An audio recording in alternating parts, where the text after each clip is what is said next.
starvation quite a bit in the spring and messing around with different patterns, and I just test drove one of these out there one day, and it was just on fire, and it turned out to be, until probably November or December, this turned out to be my best fly of the year. And this is, again, it's a hairline, a UV brown olive Estas, and it's also, basically I used this material, the polar chenille, dyed polar chenille, which is a Palmer chenille. I've tied them some with it, and both have worked at different times, but same technique. But the brown olive Estes was probably the best. And we were on Hebgen one day, my wife and I, and there were about 50 guys at Rumbaugh Bay, and there were a few catching a fish here and there every now and again. We got out there with this, and we just absolutely pounded fish amongst the middle of a lot of fishermen. And over and over and over again on starvation, it produced so many fish this year I couldn't believe it. And it's the simplest pattern I've ever tied in my life. So that's the kind we like. Did you name it? Yeah. It was on the trip to Island Park when we were fishing Hebgen Reservoir.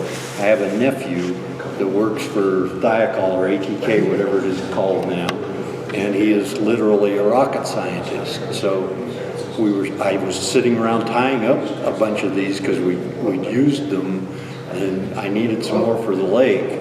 And my wife said, "Brian, you ought to name this fly. You're a rocket scientist, and it's a UV material. Why don't you give it a name?" And he said, "Well, let's see, the UV scale is the Angstrom scale.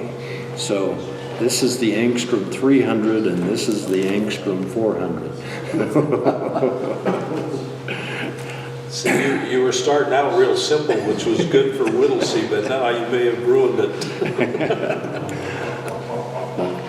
I'm going to go back to my olive thread from last night. What book is this again? This is the Gamakatsu S10 an 8, excuse me. It's a Gamakatsu S10 8. Back to the olive number 70 thread.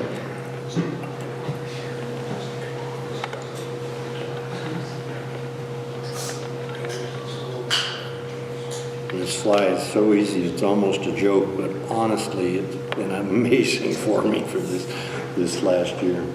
I'm anxious to see how it works next year if it continues on. Sculpin olive marabou tail.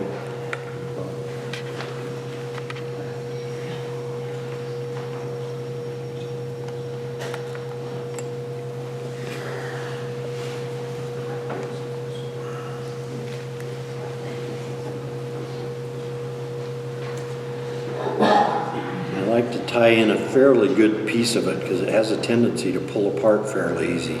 And the Palmer chenille is even more so. When I tie in the Palmer chenille, I'll do like 3/8 of an inch piece on it because it really does pull apart fairly easy if you don't get a good piece in.